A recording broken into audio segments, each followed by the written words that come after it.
మీ ఉత్సాహం చూస్తూ ఉంటే ఇంకా ఎన్నికల వేడి తగ్గలేదు.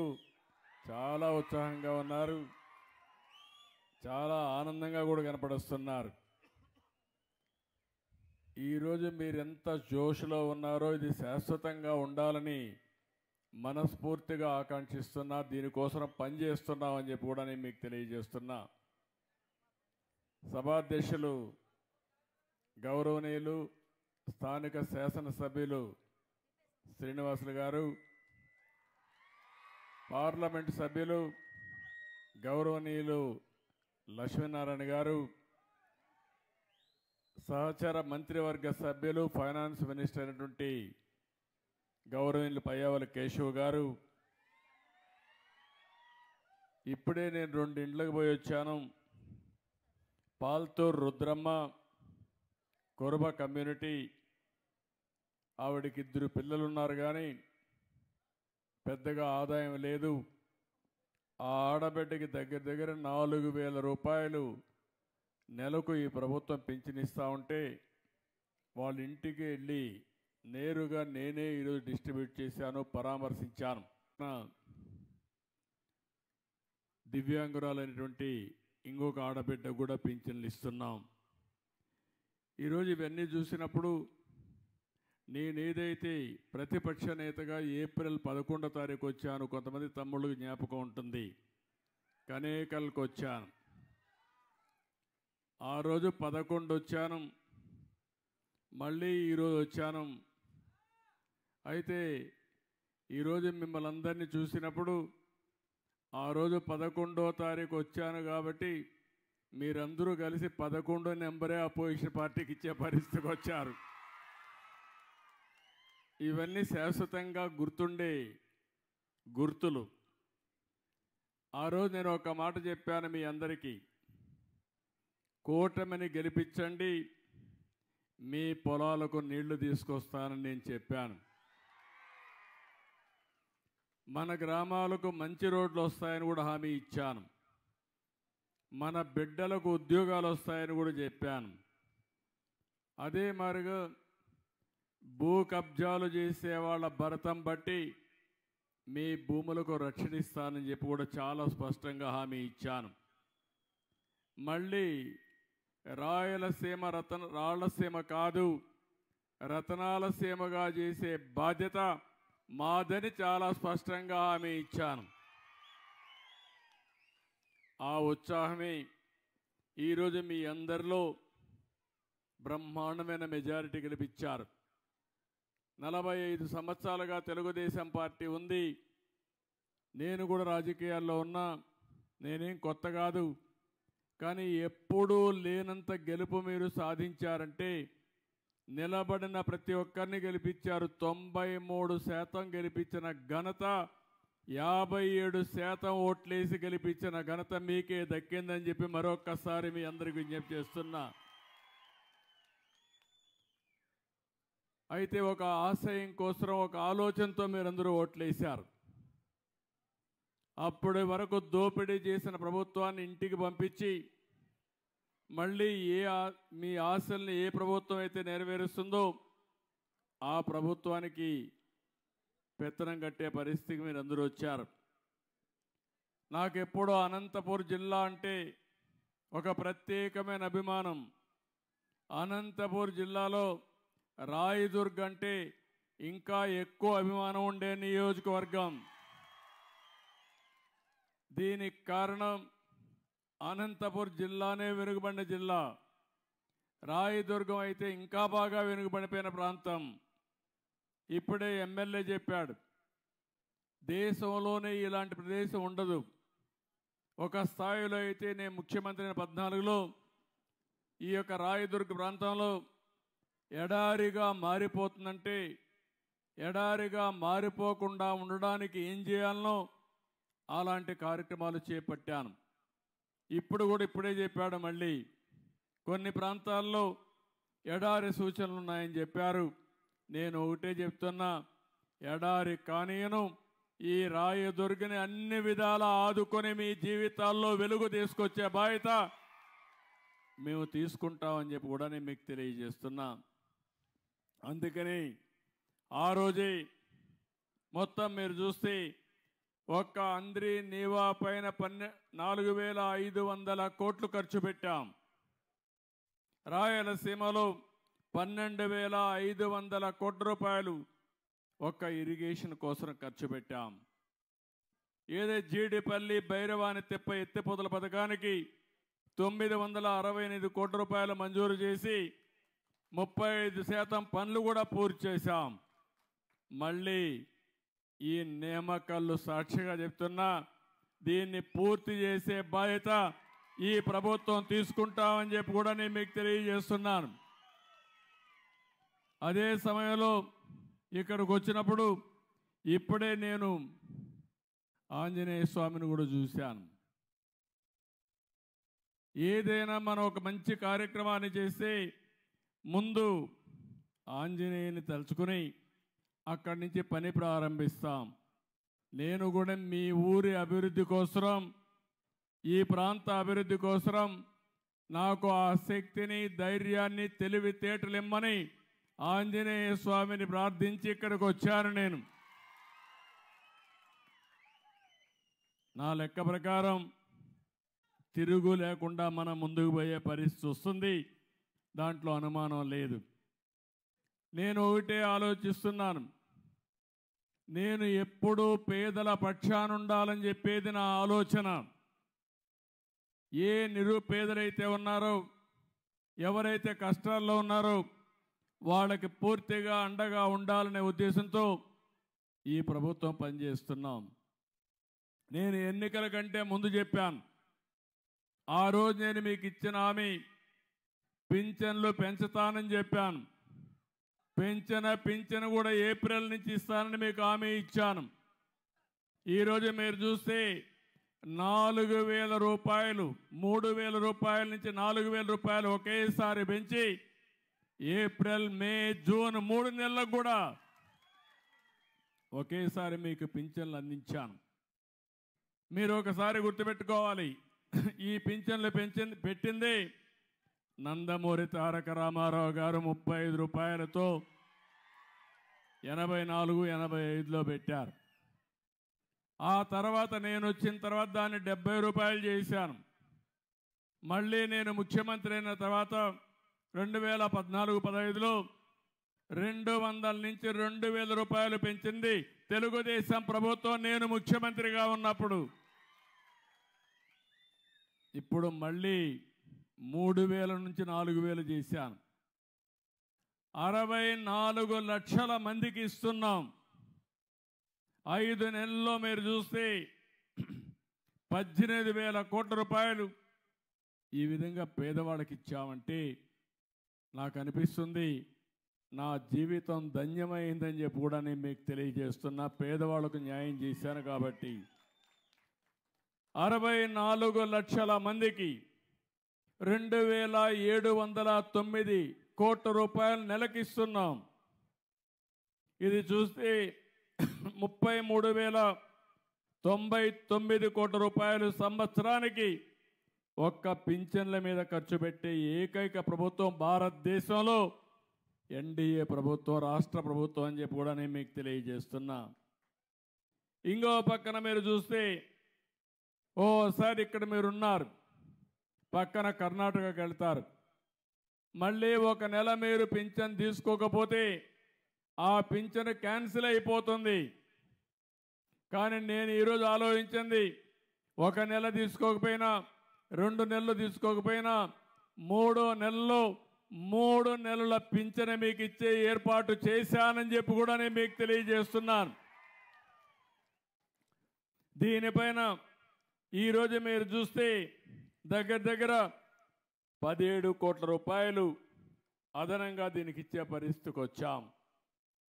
ఇంకో పక్క 21,788 మంది మామూలుగా ఈ ప్రభుత్వం లేకపోతే నష్టపోయేవారు, వారందరికీ నెలకు ఇస్తాం, రాబోయే రోజుల్లో కూడా ఇస్తాం. ఎవరైనా సరే మగవాళ్ళు చనిపోతే ఆ ఇల్లు అనాథ కాకూడదని భార్యకు ఇమ్మీడియట్గా పింఛన్ ఇచ్చే ఏర్పాటు చేశాను. ఆటోమేటిక్గా మీకు వస్తుందని చెప్పి కూడా నేను మీకు తెలియజేస్తున్నాను. ఈరోజు అనంతపురం జిల్లాలో 2,84,069 మందికి పింఛన్లు వస్తున్నాయి. బొమ్మన్హల్లో 6,449 మందికి 2,82,00,000 ఇస్తున్నాం.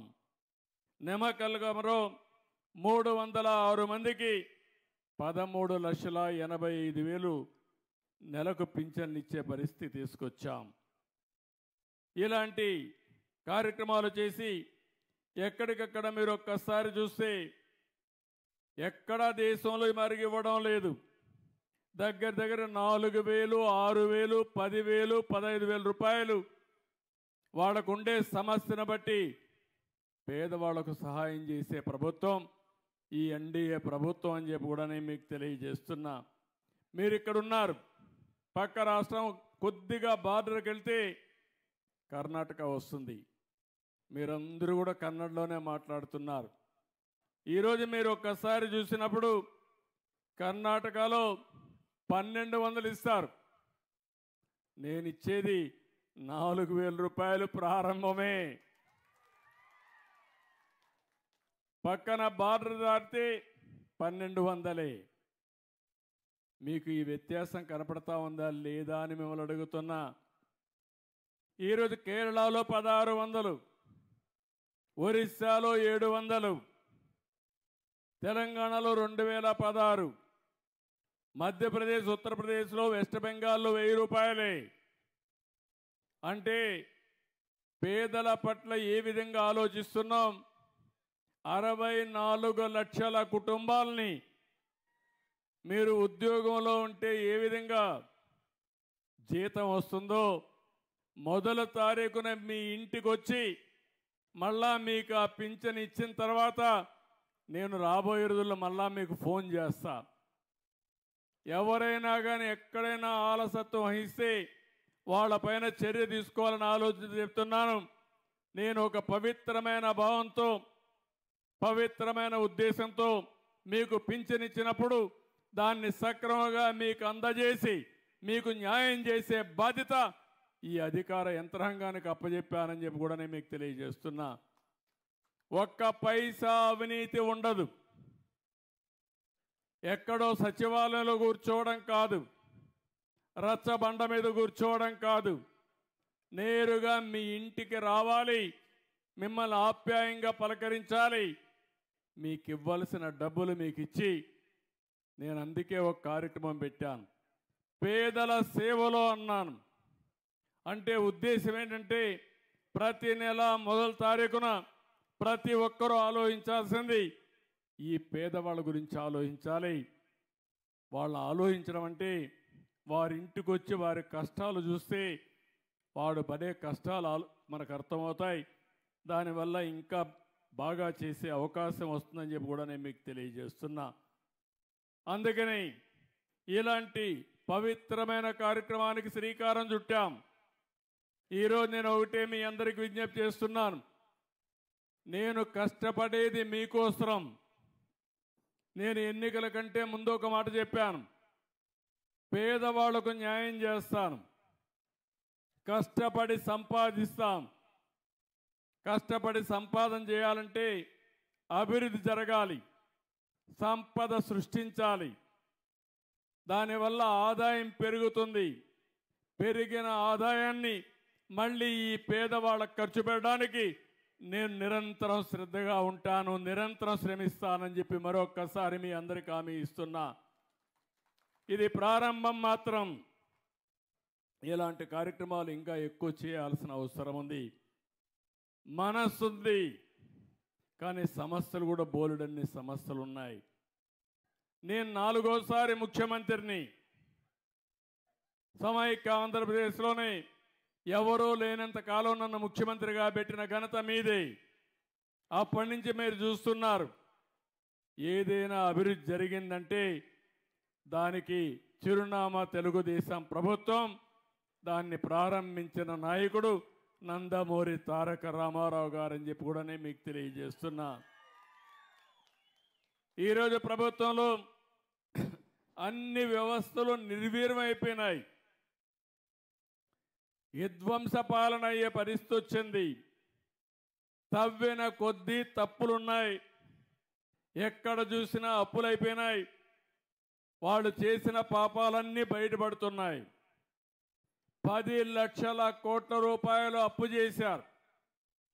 మన ఊర్లో కూడా ఎవరైనా సరే తల్లిదండ్రులు కొంత ఆస్తి ఇస్తే ఆ ఆస్తిని కాపాడకుండా ఊరూరు తిరిగి అప్పులు చేసి ఎక్కడికక్కడ తాగడానికి తిరగడానికి ఖర్చు పెట్టేస్తే ఆ కుటుంబం ఎట్లయితే నష్టపోతుందో అదేవిధంగా ఈరోజు రాష్ట్రం కూడా ఉంది. ఇష్టానుసారంగా అప్పులు చేశారు. ఎన్ని పాపాలు చేయాలన్నీ చేశారు. ఎక్కడికక్కడ అవినీతి కార్యక్రమాలు చేశారు. కడాన రాష్ట్రం అయితే దివాలా తీసి ఈ నెల జీతాలు ఇస్తామా లేదని భయపడే పరిస్థితి వచ్చింది. ఇంత మును పాలనలో మీరు చూశారు, నెలవారీగా జీతాలు ఇచ్చేవారు కాదు, ఎక్కడెక్కడో అప్పులు తెచ్చేవాళ్ళు. కడాన మద్యపానాన్ని కూడా మద్యపాన నిషేధం అని చెప్పిన పెద్ద మనుషులు దాన్ని కూడా తాకట్టు పెట్టి 25 సంవత్సరాలు తాకట్టు పెట్టి డబ్బులు తెచ్చి ఖర్చు పెట్టేశారు. కడాన ఎంఆర్ఓ ఆఫీసుల్ని హాస్పిటల్ కూడా తాకట్టు పెట్టి అప్పు తీసుకొచ్చే పరిస్థితికి వచ్చారు. ఇలాంటి చాలా దుర్మార్గమైన కార్యక్రమాలు చేసే పరిస్థితికి వచ్చారు. అందుకే నేను ఒకటే చెప్పాను, ఆ రోజు నేను చెప్పింది ఇవన్నీ కూడా సిస్టమేటిక్గా చేసి నాకుండే అనుభవంతో మళ్ళీ రాష్ట్రాన్ని గట్టెక్కిస్తానని చెప్పా. 6 నెలలుగా నిరంతరం పనిచేశాం. ఈరోజు నేను ధైర్యంగా చెప్పగలుగుతున్నా, ఇప్పుడిప్పుడే ఒక్కొక్క స్టెప్పే ముందుకు వచ్చే పరిస్థితికి వచ్చాం. అయితే నేను ఒక మాట చెప్పాను, అన్నీ జరిగే వరకు వెయిట్ చేయలేం కాబట్టి ఎప్పటికప్పుడు కార్యక్రమాలు చేయాలని సంక్షేమ కార్యక్రమాలకు నాంది పలికాం. నేను ముఖ్యమంత్రి అయిన వెంటనే నేను సంతకాలు పెట్టిన 5 సంతకాల్లో ఒకటి మన పిల్లల ఉద్యోగాల కోసం మెగా డిఎస్సికి సంతకం పెట్టాను. తొందరలోనే పిల్లలందరికీ ఉద్యోగాలు ఇప్పించే బాధ్యత తీసుకుంటాను. అది అయిన తర్వాత ఏదైతే పేదల సేవలో పింఛన్ల మీద సంతకం పెట్టాను. ఇంకో పక్కన చూస్తే అన్నా క్యాంటీన్లు, కడాన పేదవాడికి 5 రూపాయలకు తిండి ఉదయం కానీ మధ్యాహ్నం కానీ సాయంత్రం కానీ ఎవరైతే ఇంట్లో వస్తలేదో ఎక్కడన్నా బయట పోయి ఉద్యోగం చేస్తూ ఉండి కూలి పని చేసుకుంటే నేరుగా అన్నా క్యాంటీన్కి పోతే 5 రూపాయలకే భోజనం పెట్టే కార్యక్రమానికి శ్రీకారం చుట్టాం. ప్రతి నియోజకవర్గానికి ఒక అన్నా క్యాంటీన్ ఉంటుంది. దానివల్ల పేదవాళ్ళకి ఎంతో వెసులుబాటు వస్తుంది. ఇప్పటికే 198 క్యాంటీన్లు ఓపెన్ చేశాం. 1,20,00,000 మందికి నిరుపేదలకు భోజనం పెట్టాం. అన్నం కావాలనేవాడు బాధపడకుండా వాళ్ళ కడుపు నిండా తిండి పెట్టడమే ఈ ప్రభుత్వం యొక్క లక్ష్యం అని చెప్పి కూడా నేను మీకు తెలియజేస్తున్నా. నేను సూపర్ 6 అని మాట్లాడాను. ఎన్నికల మేనిఫెస్టోలో చెప్పాం. నేను ఆ రోజు చెప్పిన ప్రతి ఒక్కదానికి ఎప్పటికప్పుడు నేను నెమరేసుకుంటూ మీ కార్యక్రమాలు చేయడానికి ముందుకు పోతున్నాను. ఆ రోజు మీరందరూ ఇక్కడ ఉన్నారు. మా తల్లి కష్టపడేది. ఇంట్లో వంట గ్యాస్ లేకుండా నేను చిన్నప్పుడు చూస్తే ఆ పొగంతా వచ్చి కడుపులోకి పోయి కళ్ళలో నీళ్లు వస్తూ బాధపడుతూ చూసేవాడిని. అందుకే నేను ఆలోచించాను, నా ఆడబిడ్డ ఏ ఆడబిడ్డ కూడా కష్టపడకూడదని. ఇప్పుడు కాదు, సమైక్య ఆంధ్రప్రదేశ్లో ముఖ్యమంత్రిగా ఉన్నప్పుడే దీపం కార్యక్రమం కింద ఉచితంగా వంట గ్యాస్ నేనే ఇచ్చానని మా ఆడబిడ్డలందరికీ గుర్తు చేస్తున్నా. ఈరోజు రేట్లు పెరిగాయి, ఆడబిడ్డలు కష్టపడుతున్నారు, మళ్ళీ కట్టెల పొయ్యికి పోయే పరిస్థితికి వచ్చారు. అందుకే ఆలోచించా, దీపం 2 కింద ప్రతి ఒక్కరికి ఉచితంగా 3 గ్యాస్ సిలిండర్లు ఇచ్చే బాధ్యత ఈ ప్రభుత్వం తీసుకున్నామని చెప్పి కూడా నేను మీకు తెలియజేస్తున్నా. అంటే మీ ఖర్చులు తగ్గించాలని, మీ ఆదాయాన్ని పెంచాలని, మీ జీవన ప్రమాణాలు పెరిగే విధంగా పనిచేయాలని ముందుకు పోతున్నాం.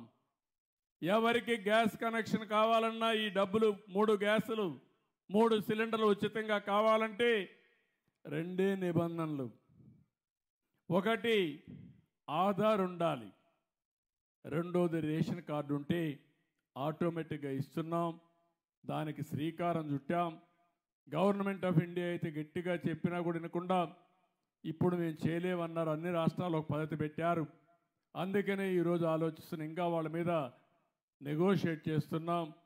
అవసరమైతే ముందే డబ్బులు ఇచ్చి మీరు ఎక్కడ కూడా ఇబ్బంది లేకుండా డబ్బులు ఖర్చు పెట్టే పరిస్థితి లేకుండా ముందు కట్టేది కూడా లేకుండా చేయాలని చెప్పి అనుకుంటున్నా.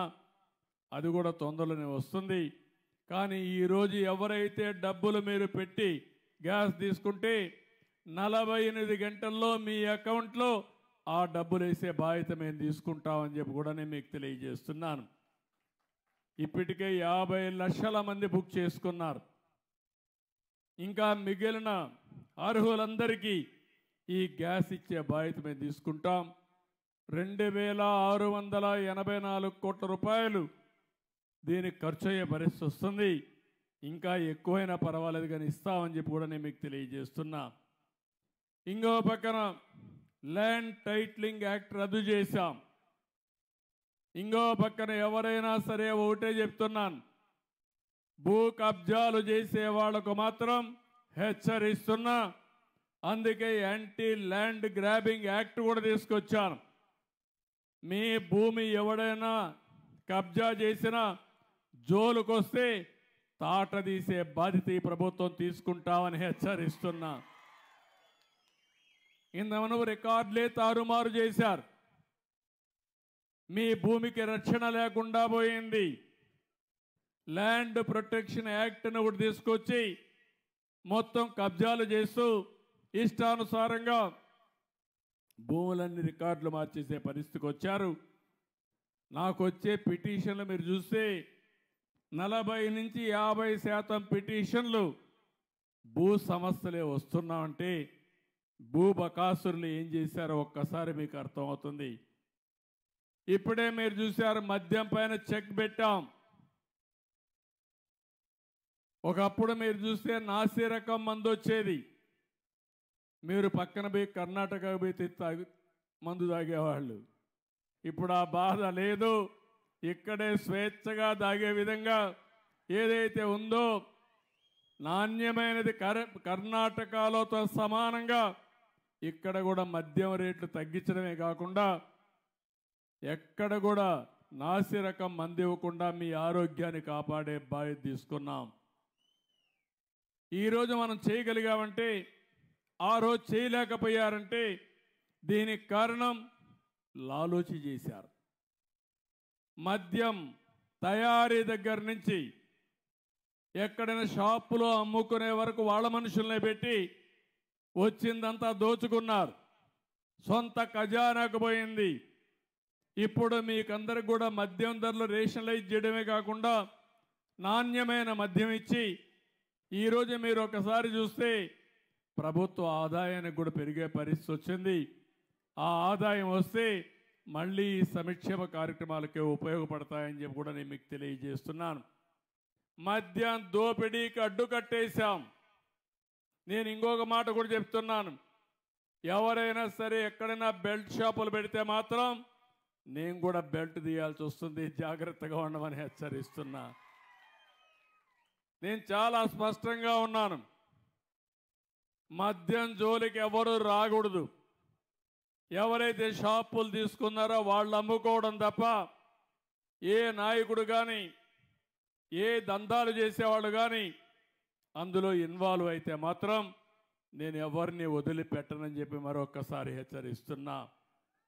ఇంకో పక్కన ఈరోజు మీరు చూస్తే ఇసుక ప్రకృతి ఇచ్చిన వరం మనకది. వర్షాలు పడతాయి, వాగుల్లో వంకల్లో నదుల్లో ఇసుక ఫార్మ్ అవుతుంది. అది మన కన్స్ట్రక్షన్కి అవసరం.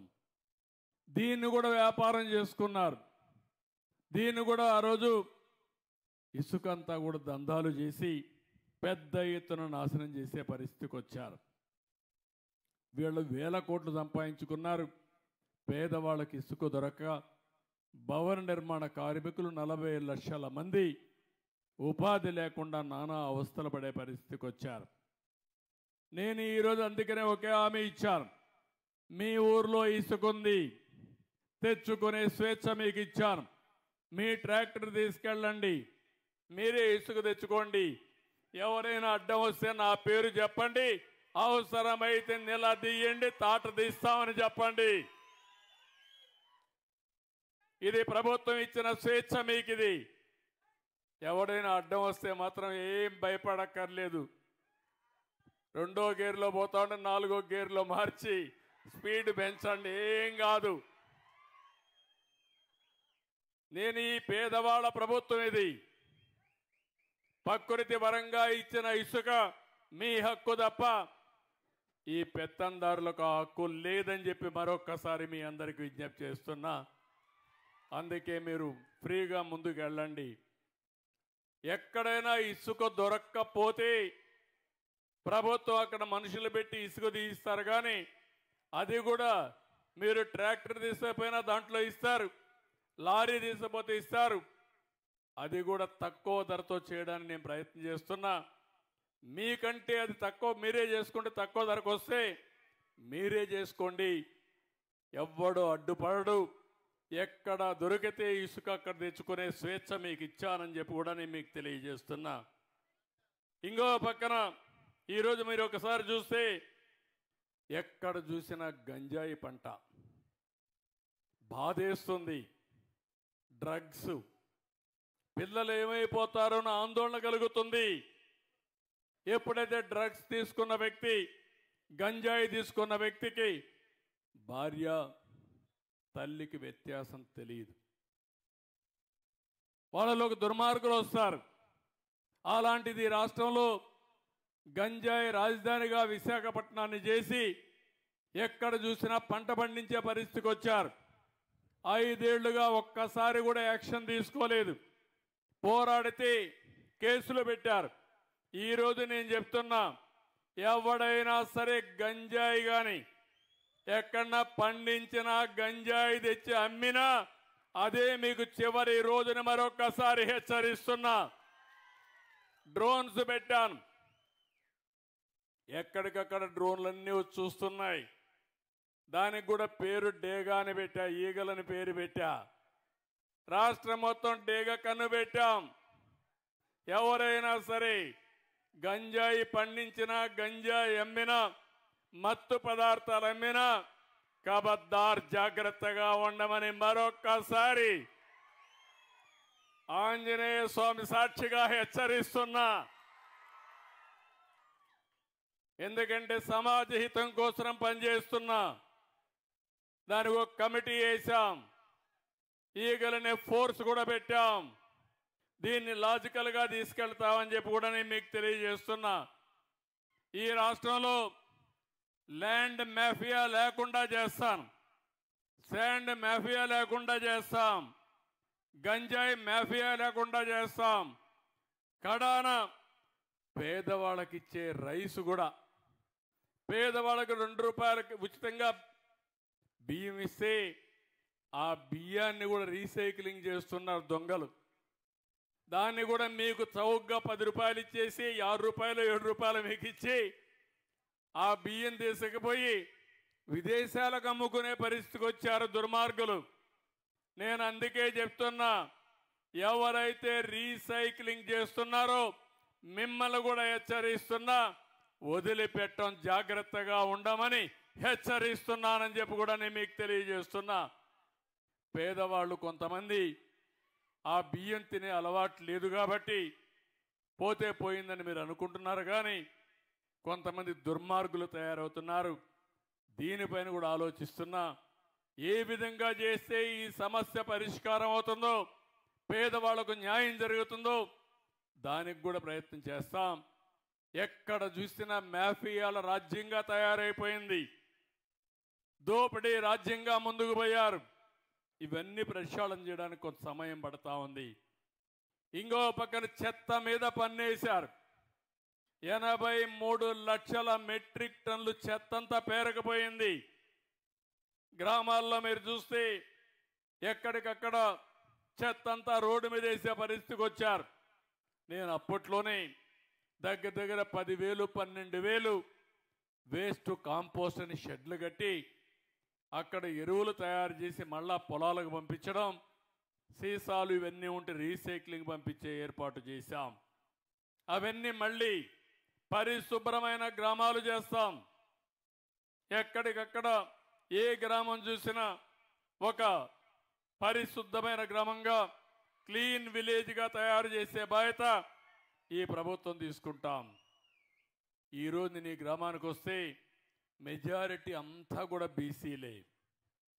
ఎప్పుడు బీసీలంటే తెలుగుదేశం పార్టీ. ఇప్పుడే కాదు, మొట్టమొదటి నుంచి కూడా ఎన్టీ రామారావు గారు పార్టీ పెట్టినప్పటి నుంచి పార్టీని ఆదరించింది ఇక్కడుండే బీసీలే. అందుకే నేను ఎన్నికల్లో కూడా చెప్పాను, బీసీలకు న్యాయం చేసే బాధ్యత తీసుకుంటామని చెప్పాం. చేతి వృత్తులున్నాయి, కుల వృత్తులున్నాయి, వ్యవసాయ పనులున్నాయి. చాలామంది అయితే మిమ్మల్ని చూస్తే ఆ పనులన్నీ కూడా ఆధునీకరణలో మరుగైపోయి మీ జీవితాల్లో సమస్యలు వచ్చాయి.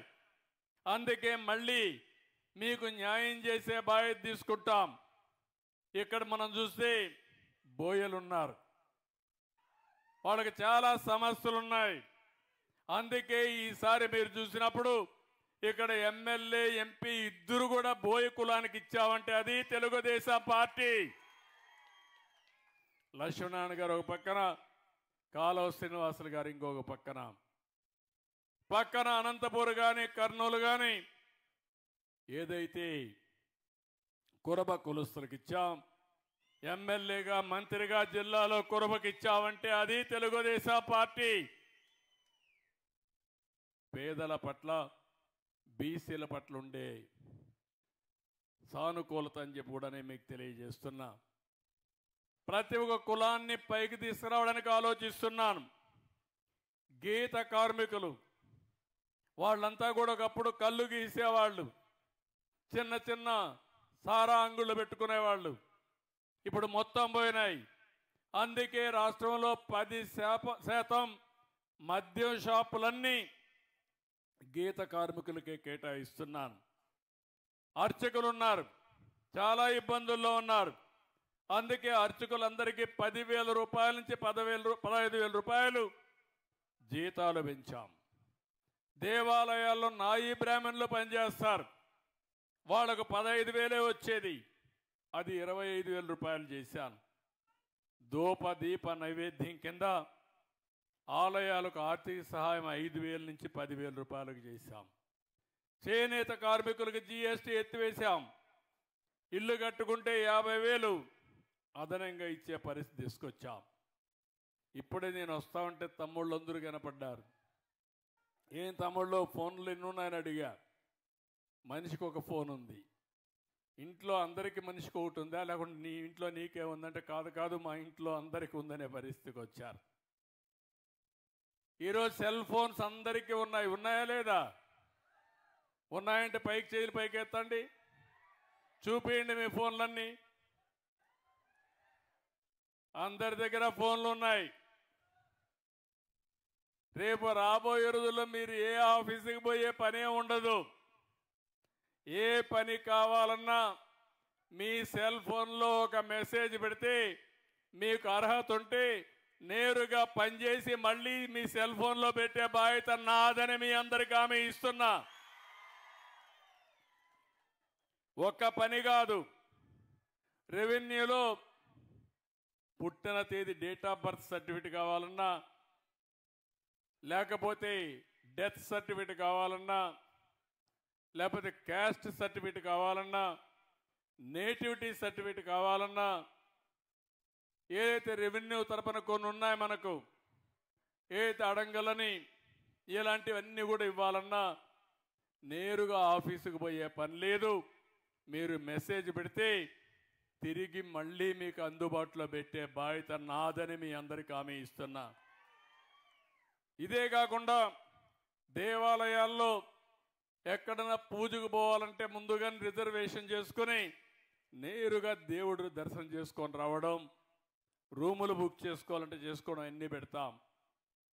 పురపాలకులు కానీ పంచాయతీలో కానీ పౌర సేవలు ఏవైతే ఉన్నాయో అవన్నీ కూడా ఆన్లైన్లో పెట్టేస్తాం. దగ్గర 150 సేవలు, అల్టిమేట్గా అన్ని సర్వీసుల్ని నేను టెక్నాలజీ ఉపయోగించి క్లౌడ్లో పెట్టి ఎక్కడికక్కడ మీకు అన్నీ కూడా నేరుగా అందే పరిస్థితి వస్తుంది. ఈరోజు నేను 60 లక్షల మందికి పింఛన్లు ఇచ్చాను. ఈరోజు ఇక్కడికి వస్తే మీ కలెక్టర్ ఇప్పుడే చెప్పాడు 94-95% పూర్తయినాయని. ఎంతైనాయి? ఇప్పటి వరకు ఎంత ఇచ్చారు?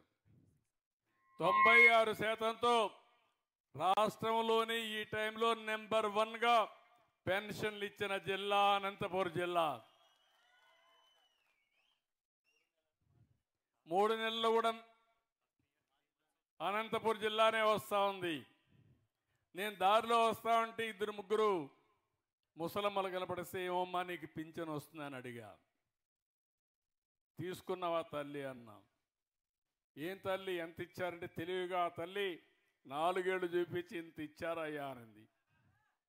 నేను అడిగానప్పుడు ఎవరికైనా డబ్బులు ఇచ్చావా అన్నా.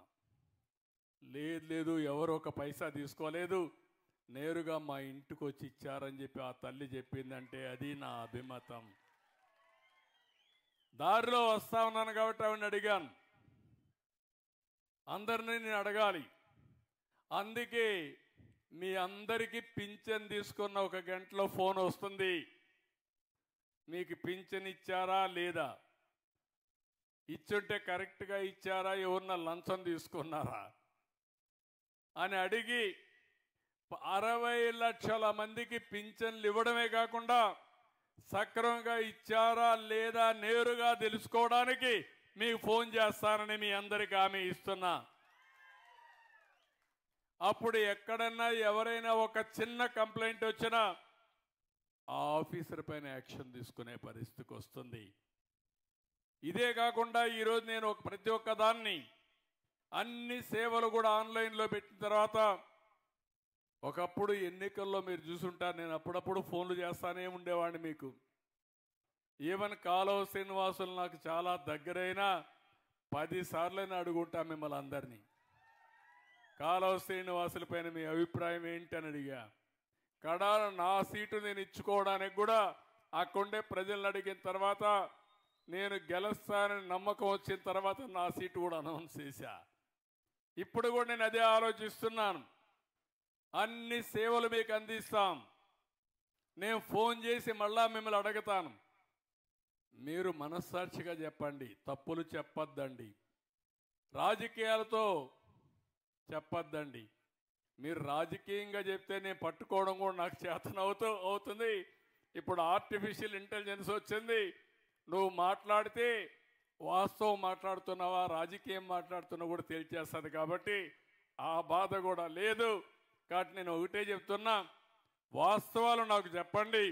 నేను మెరుగైన సేవలు మీకు ఇవ్వడానికి అనునిత్యం పనిచేస్తానని మరొకసారి మీ అందరికీ హామీ ఇస్తున్నా.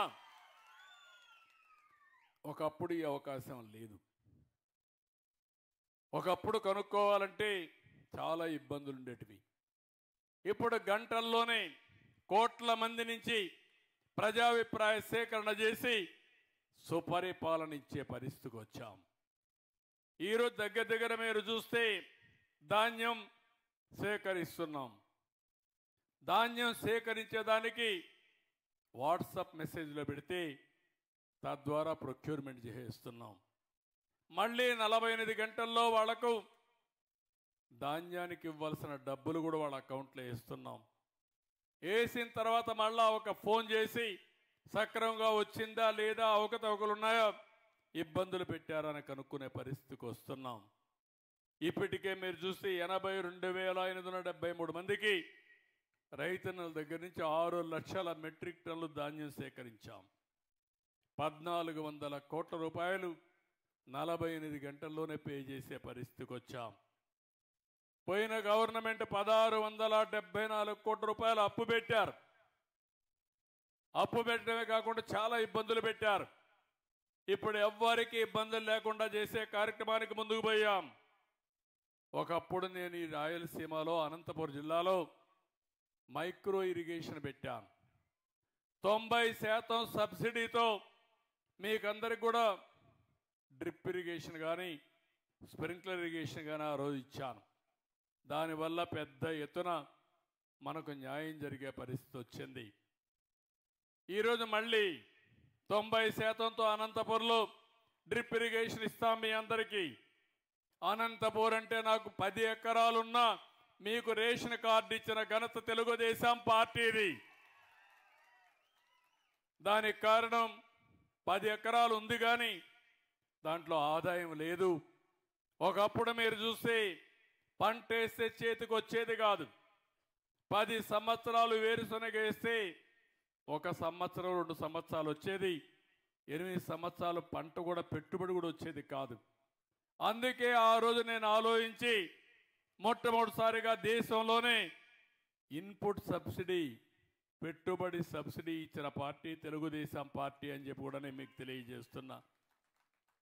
ఈరోజు ఇంకొక పక్కన ఎక్కడ చూసినా గుంతలు, రాష్ట్రాన్ని గుంతలమయంగా చేసి వెళ్ళిపోయారు. గ్రామీణ ప్రాంతాల్లో డబ్బులు లేకుండా పనులు ఆగిపోయినాయి. 998 కోట్ల రూపాయలు ఫైనాన్స్ కమిషన్ డబ్బులు ఇస్తే దాన్ని కూడా వేరే విధంగా వాడుకున్నారు. కేంద్ర నిధులు దుర్వినియోగం చేశారు. 4500 కోట్ల రూపాయలు సద్వినియోగం చేయకుండా డైవర్ట్ చేసి మనకు వచ్చే డబ్బులు కూడా రాకుండా చేస్తే అవన్నీ కూడా కరెక్ట్ చేశాం. 998 కోట్లు ఇచ్చాం. మళ్ళీ ఒక 275 కోట్లు ఇచ్చాం. ఈరోజు గ్రామాల్లో 4500 కోట్ల రూపాయలతో 30,000 పనులకు శ్రీకారం చుట్టాం. మొన్నే డిప్యూటీ సీఎంగా ఉండే పవన్ కళ్యాణ్ గారు ఒక పిలిపిచ్చారు. ఆ రోజు సంక్రాంతి లోపల ఈ పనులన్నీ పూర్తి కావాలని కూడా ముందుకు పోతున్నాం. ఇంకో పక్కన R&B రోడ్స్ అన్నీ కూడా 861 కోట్ల రూపాయలు శాంక్షన్ చేశాను. ఇంకొక 500 కోట్ల రూపాయలు ఇచ్చాం. గుంతలు లేని రోడ్ల నిర్మాణం జరగాలని చెప్పి ముందుకు పోతున్నాం. సంక్రాంతికి అంతా కూడా పెద్ద పెద్ద రోడ్లు అన్ని కూడా గుంతలు పూడ్చే కార్యక్రమానికి శ్రీకారం చుట్టాం.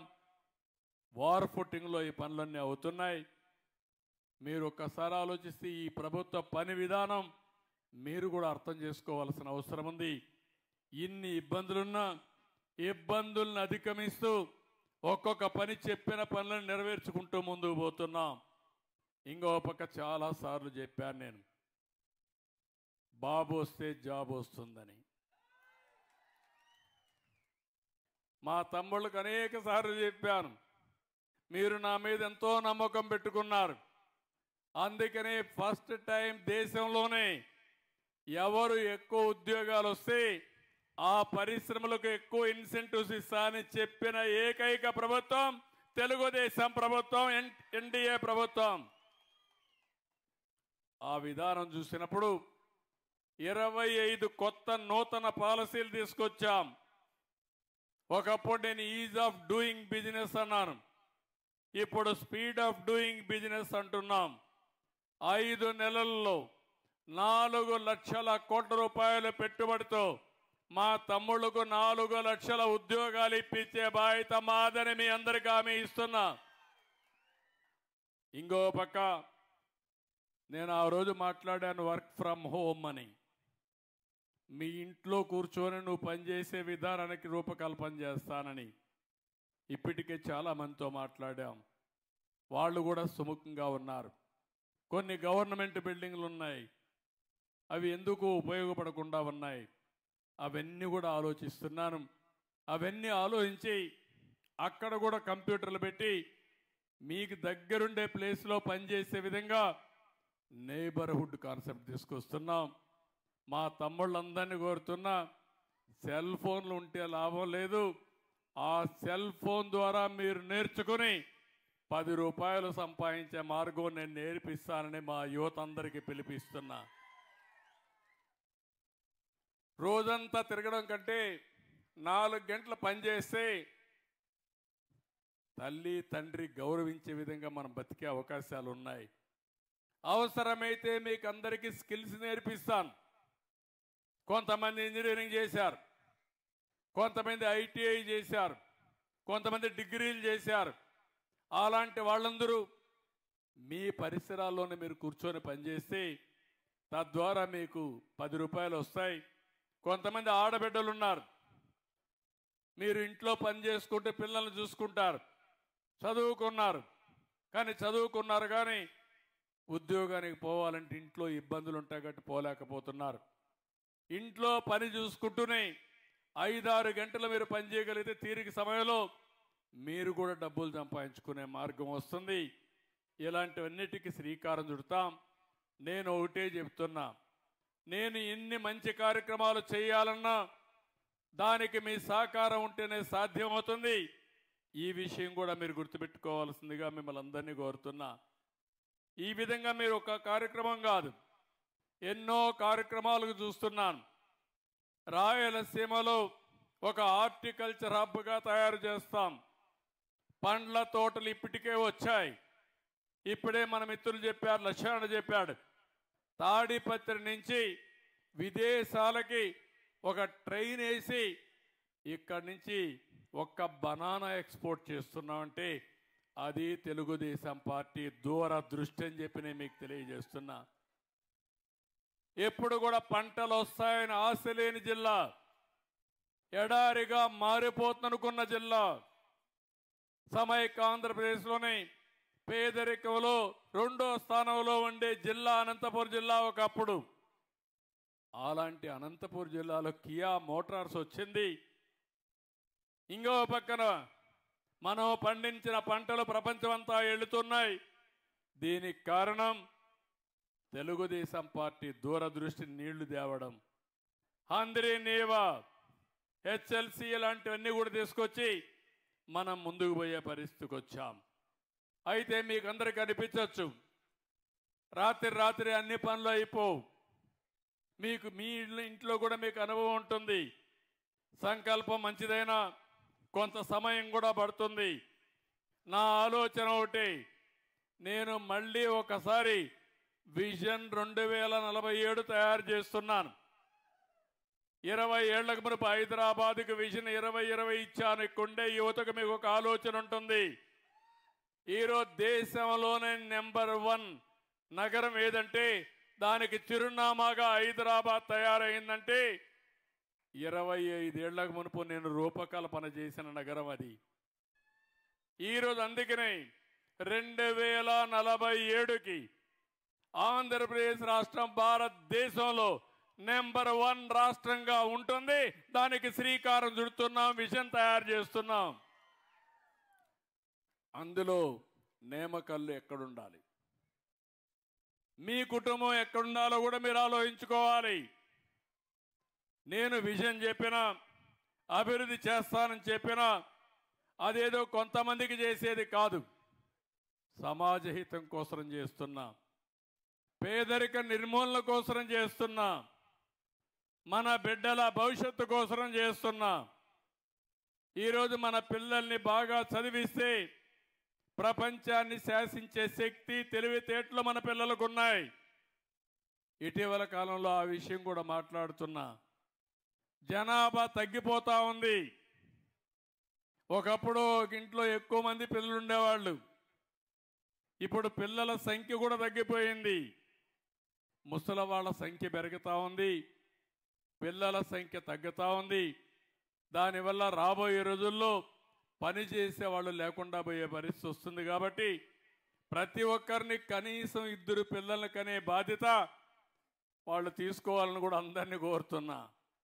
కొంతమంది అంటున్నారు, మీరేంటి కొత్తగా చెప్తుందో. ఒకప్పుడు నేను కూడా ఫ్యామిలీ ప్లానింగ్ మాట్లాడా, కుటుంబ నియంత్రణ మాట్లాడాను. ఆ రోజు నేను మాట్లాడమే కాదు, చట్టం కూడా తీసుకొచ్చాను. 2 కంటే ఎక్కువ పిల్లలుంటే సర్పంచులుగా పోటీయడానికి అర్హత లేదని ఆ రోజు తీసుకొచ్చాను. ఈరోజు ఆ చట్టం తీసేసా. 2 కంటే తక్కువ మంది పిల్లలుంటే భవిష్యత్తులో పోటీ చేయడానికి అర్హత లేని కొత్త చట్టం తీసుకొస్తున్న 2 కంటే పైనే ఉండాలి. మన దేశంలో కానీ జనాభాని మనం కానీ పెంచుకోగలిగితే జనాభాని మన ఆస్తి. కుటుంబంలో 5 మంది ఉంటే 5 మందిని సమర్థవంతంగా పనిచేపించే విధానానికి శ్రీకారం చుడితే భూములు కాదు మన ఆస్తి, లేకపోతే డబ్బులు కాదు మన ఆస్తి, మన కుటుంబమే మనుషులే ఆస్తిగా తయారవుతుందని చెప్పి కూడా నేను మీకు తెలియజేస్తున్నా.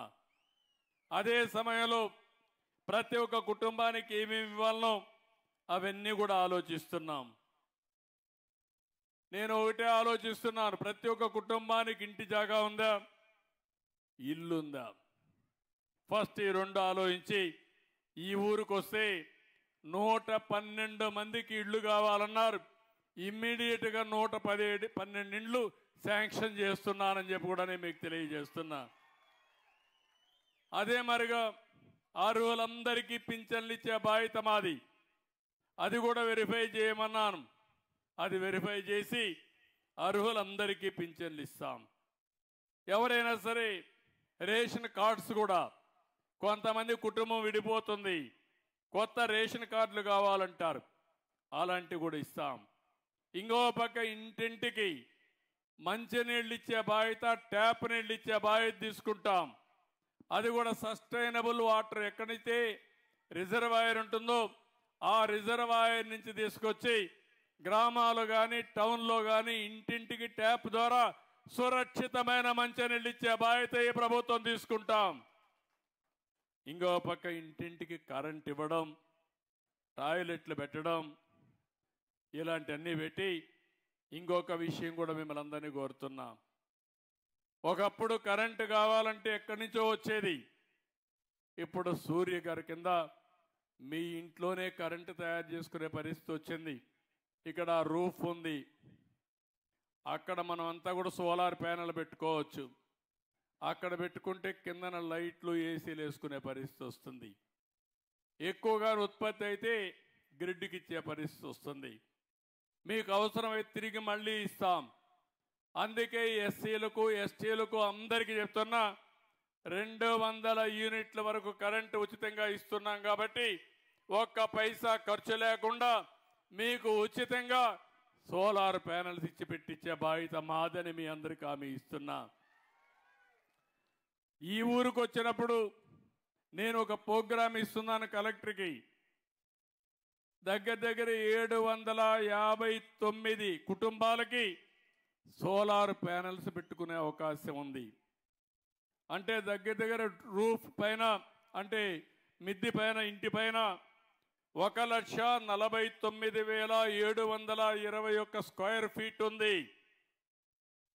దీంట్లో 1,379 కిలోవాట్ల కరెంటు ఉత్పత్తి చేసే అవకాశం ఉంది. గవర్నమెంట్ బిల్డింగ్స్ ఒక 4 ఉన్నాయి, దాంట్లో ఒక 32 కిలోవాట్లు తయారు చేయొచ్చు. మీరందరూ ఒప్పుకుంటే భవిష్యత్తులో కరెంటు బిల్లు లేకుండా మీ కరెంటు మీరే ఉత్పత్తి చేసుకునే విధంగా నియామకాల్లో చేసే బాధ్యత మాదని మీ అందరికీ హామీ ఇస్తున్నా. దీనికి సబ్సిడీ ఇస్తాం. డబ్బులుండే వాళ్ళు కొంతమంది అప్పు తెచ్చుకోండి, లేకుంటే ఒక ఏదైతే రెస్కో కింద ఒక ఆర్గనైజేషన్ బిల్డప్ చేస్తాం. కలెక్టర్కి ఆదేశాలు ఇస్తున్నా, రేపటి నుంచి ఆ పని ప్రారంభిస్తారు. ఇంటింటికి మీరు ఎవరైతే ఇంట్రెస్ట్ ఉంటుందో వాళ్ళందరూ ముందుకు రండి. భవిష్యత్తులో మీ ఏసీలు పెట్టుకోవడమే కాకుండా కడాన మీ స్కూటర్ కానీ, కారు కానీ, ఆటో ఉంటే అది కూడా మీరు ఇంట్లో ఛార్జ్ చేసుకుని పైసా ఖర్చు లేకుండా తిరిగే పరిస్థితి వస్తుంది. అది చేసే బాధ్యత మేము తీసుకుంటామని చెప్పి కూడా నేను మీకు తెలియజేస్తున్నా. ఇది కాకుండా మీ ఊర్లో మీరు చూస్తే సప్లై, వాటర్ సప్లై కానీ డ్రైనేజ్ కూడా నేను చూశాను. 2.7 కిలోమీటర్ డ్రైనేజ్ వర్క్లన్నీ తీసుకున్నారు. దీనికి 1 కోటి రూపాయలు అవుతుందని చెప్పి అన్నారు. అది కూడా శాంక్షన్ చేస్తాం. ఇక్కడ నేను వచ్చిన దానికి గుర్తుండాలి, ఊరంతా సిమెంట్ రోడ్లు ఉండాలి, ఊరంతా మురికి కాలువలు ఉండాలి. ఎక్కడ కూడా అపరిశుభ్రమైన పరిస్థితి లేకుండా ఇక్కడ కలెక్ట్ చేసిన చెత్త కాంపోస్ట్గా తయారు చేయాలి. నేను మళ్ళా సూపర్వైజింగ్ వస్తా, సర్ప్రైజ్ ఇన్స్పెక్షన్కి వస్తా, ఆకస్మిక తనిఖీకి వస్తా. కలెక్టర్కి చెప్తున్నా, మీ సచివాలయాన్ని యాక్టివేట్ చేసి ఈ గ్రామాన్ని ఒక పరిశుభ్రమైన గ్రామంగా, క్లీన్ విలేజ్గా తయారు చేసే బాధ్యత కలెక్టర్కి అప్పచెప్తున్నా. అదే మరి స్కూల్స్ అన్ని చూశాను, దానికి కూడా కావాల్సినవి ఏమన్నా ఉంటే అవన్నీ ఇప్పిస్తాం. అంగన్వాడీలు 2 ఉన్నాయి, గ్రామ పంచాయతీ సచివాలయం ఉంది, హెల్త్ సబ్ సెంటర్ ఉంది, ఇంకో పక్కన మినీ గోకులమ్స్ ఎన్ని కావాలన్నా అవి కూడా ఇస్తాం. ఫీడర్ ఛానల్స్లో డీసిల్టింగ్ చేయాలన్నారు, అవన్నీ కూడా చేయిస్తామని చెప్పి కూడా నేను మీకు తెలియజేస్తున్నా. ఇది కాకుండా ఈరోజు రాయదుర్గం మున్సిపాలిటీ కూడా కొన్ని విషయాలు చెప్పారు, అవి కూడా నేను మాట్లాడతాను. ఈరోజు రాయలసీమలో మీరు ఒకటే హామీ ఇస్తున్నాను. ఈరోజు నేను చేసిన పనులన్నీ మీరు చూస్తే ఇవన్నీ కూడా పూర్తి చేసి భవిష్యత్తులో ఏ విధంగా అభివృద్ధి చేయాలనో అన్ని విధాలు అభివృద్ధి చేస్తాం. ఇక్కడికి వచ్చినప్పుడు ఇప్పుడే కాలువ శ్రీనివాసులు గారు చెప్పారు, అర్ధాంతంగా ఆగిపోయింది జీడిపల్లి భైరవాని తెప్ప ప్రాజెక్టు. ఆ ప్రాజెక్టు వస్తే ఈ ప్రాంతంలో చాలా వెసులుబాటు వస్తుంది. ఆ రోజే నేను 790 కోట్ల రూపాయలతోనూ దగ్గర 960 కోట్ల రూపాయలతో శాంక్షన్ చేసి 35% ఖర్చు పెడితే దాన్ని ఆపేసే పరిస్థితికి వచ్చారు. తప్పకుండా పని ప్రారంభిస్తాం, దీన్ని పూర్తి చేసే బాధ్యత ఈ ప్రభుత్వం తీసుకుంటుందని హామీ ఇస్తున్నా. తుంగభద్ర ఎగువ కాలకు అనుసంధానంగా బొమ్మనహాల్ మండలంలో నేమకల్లు, ఉంతకల్లు గ్రామాల మధ్య 5 టీఎంసీ నీళ్లు పెట్టడానికి రిజర్వాయర్ కావాలన్నది, అది కూడా శాంక్షన్ చేస్తున్నాం. అది శాంక్షన్ చేస్తే ఈ ప్రాంతంలో నీటి సమస్య పరిష్కారం అవుతుంది. తుంగభద్ర ఎగువ కాలువ ఆధునీకరణ కోసం పనులన్నీ మిగిలిపోయినాయి, నిలిచిపోయినాయి, అవన్నీ పూర్తి చేస్తాం. హంద్రి నీవా పథకం 36A ప్యాకేజీలో తలపెట్టిన మాల్యం ఔదులట్ల బ్రాంచ్ కాలువ కూడా పటిష్టం చేయాలన్నారు, అవి కూడా చేస్తామని చెప్పి కూడా హామీ ఇస్తున్నా. ఏదైతే రాయదుర్గం ఉంది మున్సిపాలిటీ, కానీ ఇబ్బందులు ఉన్నాయి, ఆర్థిక ఇబ్బందులు ఉన్నాయన్నారు. ప్రభుత్వానికి కూడా మీకు ఎట్లయితే ఇబ్బందులు ఉన్నాయో ప్రభుత్వానికి కూడా ఆర్థిక ఇబ్బందులు ఉన్నాయి. ఏదేమైనా దీనికి ప్రత్యేక నిధులు ఇచ్చి రాయదుర్గను అన్ని విధాల అభివృద్ధి చేసే బాధ్యత ఈ ప్రభుత్వం తీసుకుంటాం. ఒక యాక్షన్ ప్లాన్ తయారు చేస్తామని చెప్పి కూడా నేను మీకు తెలియజేస్తున్నా. ఇంకో పక్క ట్యాప్ కింద ఇంటింటికి కొళ్ళాయి కింద పూర్తిగా రాయదుర్గ నియోజకవర్గం పూర్తిగా ఇంటింటికి నీళ్ళు ఇచ్చే బాధ్యత తీసుకుంటామని చెప్పి కూడా నేను మీకు తెలియజేస్తున్నాను. కణేకల్, బొమ్మనహాల్ మండలాల్లో 20,000 ఎకరాల్లో ఇసుక మేటలు, దిబ్బలు విస్తరించున్నాయి. ప్రతి సంవత్సరం సుమారు 1/2 కిలోమీటర్ల మేర మళ్ళీ ఈ విస్తీర్ణం పెరుగుతా ఉందని చెప్పి అన్నారు. ఇది ఎట్టి పరిస్థితుల్లో పెరగడానికి వీలు లేదు.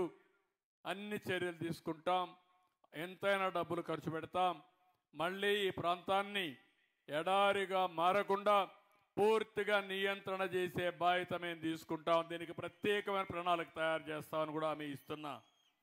ఇది కాకుండా వేదవతి, హగరి నదీ గర్భంలో సబ్ సర్ఫేస్ డ్యాములు కావాలన్నారు. ఇప్పుడే కలెక్టర్ గారికి ఆదేశాలు ఇస్తున్నా, అవి కూడా తయారు చేస్తారు. తయారు చేసి అవన్నీ ఎన్ని వస్తే ఎన్ని అవసరమైతే అన్ని చేస్తామని చెప్పి కూడా నేను మీకు తెలియజేస్తున్నాను. మండల కేంద్రమైన డి హేరేహల్ సమీపంలో పర్కులేషన్ ట్యాంక్ కావాలన్నారు, అది కూడా ఇస్తామని చెప్పి కూడా నేను మీకు తెలియజేస్తున్నా. బొమ్మనహాల్ మండలం శ్రీధరఘట్ట గ్రామానికి చెరువుకు తుంగభద్ర ఎడమ కాలువ ద్వారా, తుంగభద్ర ఎగువ కాలువ ద్వారా నీళ్లు ఇవ్వాలని చెప్పి అన్నారు. ఇది కూడా శాంక్షన్ చేస్తాం, కనెక్ట్ చేస్తామని చెప్పి కూడా నేను మీకు తెలియజేస్తున్నా. ఇంకో పక్కన ఈరోజు ఈ ప్రాంతంలో బొమ్మనహాల్ మండలంలో నేమకల్లు, డి ఈరేహల్ మండలం కేంద్రానికి ఒక పారిశ్రామిక క్లస్టర్ని తయారు చేస్తామని అన్నారు. ఇక్కడ కూడా ఒక 8 పరిశ్రమలు ఉన్నాయి. దీనికి కూడా హామీ ఇస్తున్నా. ప్రతి నియోజకవర్గంలో అక్కడుండే ప్రత్యేకమైన పరిస్థితులు ఆలోచించుకొని 100 ఎకరాల నుంచి 1000 ఎకరాల వరకు ఇండస్ట్రియల్ పార్క్స్ తీసే బాధ్యత తీసుకున్నాం. ఈ రాయదుర్గలో ఉండే పిల్లలు బెంగళూరు పోకుండా, అనంతపురం పోకుండా ఇక్కడే ఉద్యోగ కల్పన చేయడం మా బాధ్యత. దానికి కట్టుబడి ఉన్నామని చెప్పి కూడా నేను మీకు తెలియజేస్తూ, ఇక్కడ ఇనుప ఖనిజం ఉంది, అదే మరిగా అనుబంధ పరిశ్రమలు వచ్చే అవకాశం ఉంటుంది. ఇవన్నీ కూడా ఉపయోగించుకొని పెద్ద ఎత్తున ముందుకు పోతామని చెప్పి తెలియజేస్తున్నాను. ఇక్కడికి వచ్చినప్పుడు ఆంజనేయ స్వామి గోపురానికి ఒక 3 కోట్ల రూపాయలు కావాలని చెప్పి కోరారు.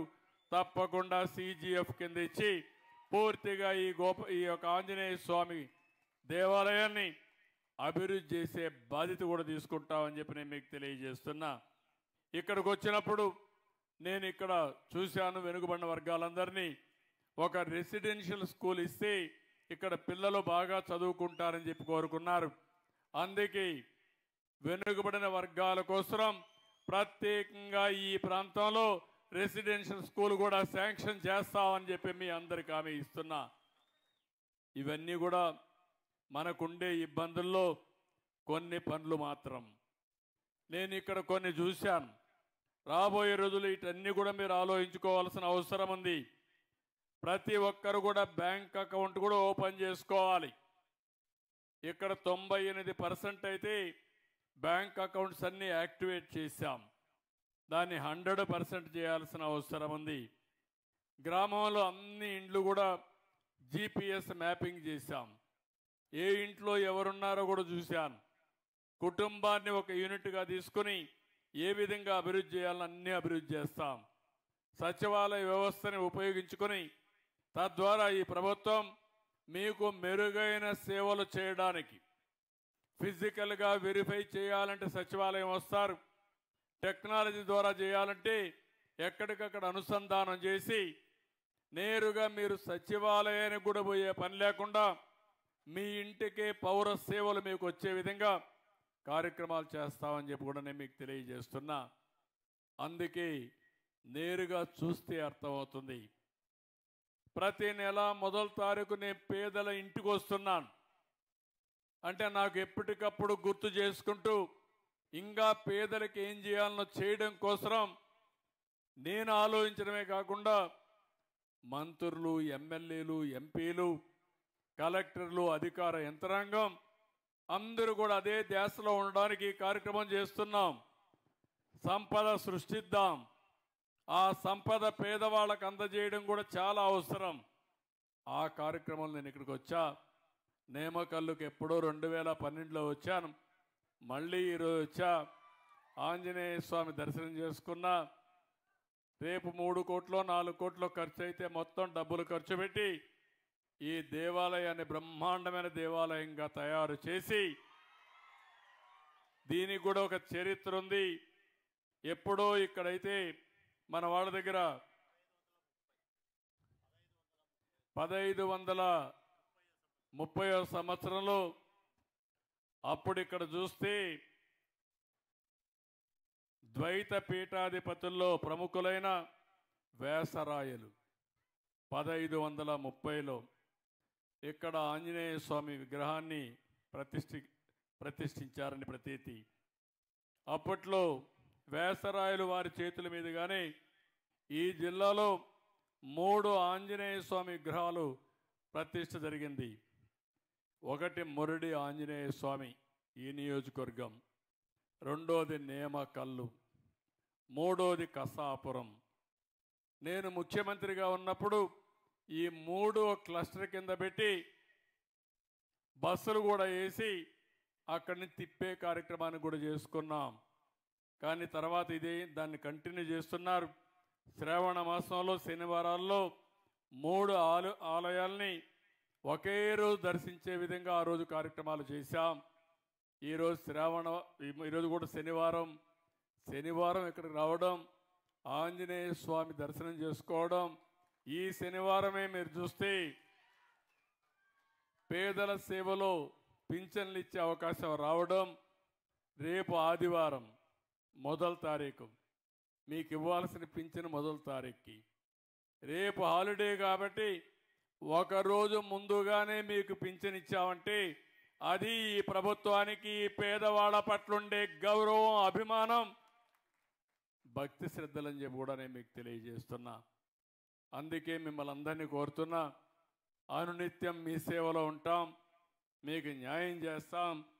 నా ఆలోచన ఒకటి, సుదీర్ఘంగా నాకు సహకరించారు, నన్ను ఆశీర్వదించారు, తెలుగుదేశం పార్టీని ఎన్డీఏని గెలిపించారు, ఎన్నో ఆశలు పెట్టుకున్నారు. మీ ఆశలు అన్నీ కూడా నెరవేర్చడానికి అనునిత్యం పనిచేస్తాం. మేము పనిచేస్తాం, కానీ మీలో కూడా చైతన్యం రావాలి. నేను ఒకప్పుడు చెప్పాను, ఇప్పుడు కూడా చెప్తున్నా, మనం కష్టపడి పని చేయక్కర్లేదు.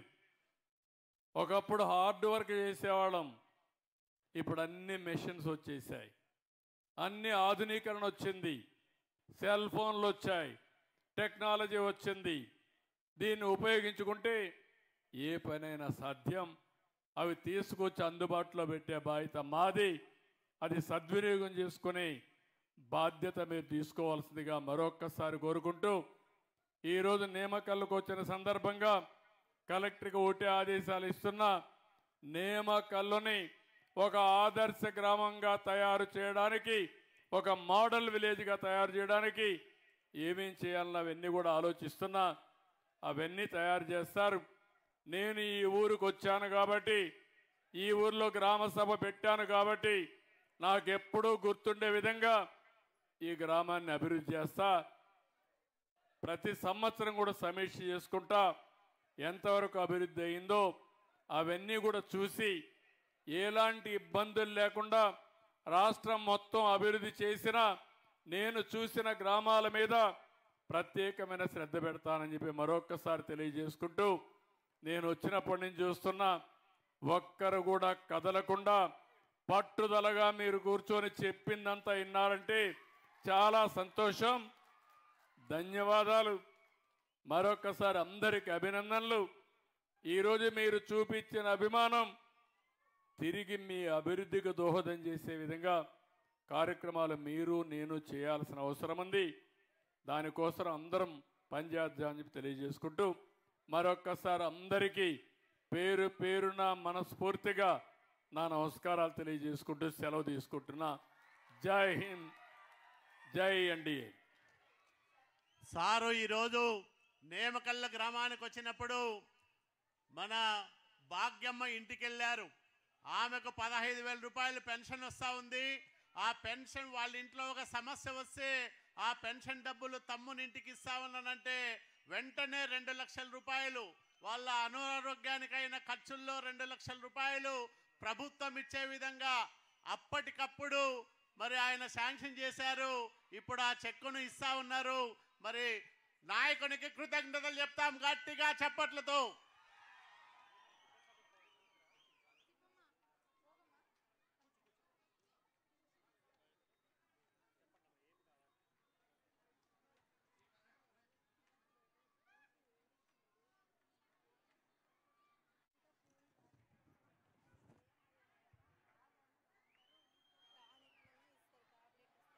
పని చేయండి. 1 లక్ష రూపాయలు ఎంత పెట్టావమ్మా? ఎంత పెట్టావు?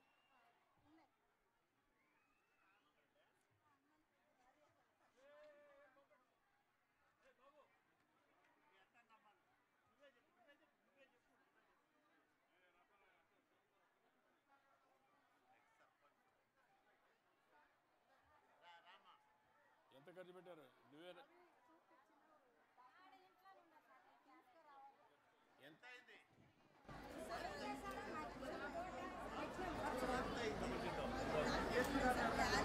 చూపించు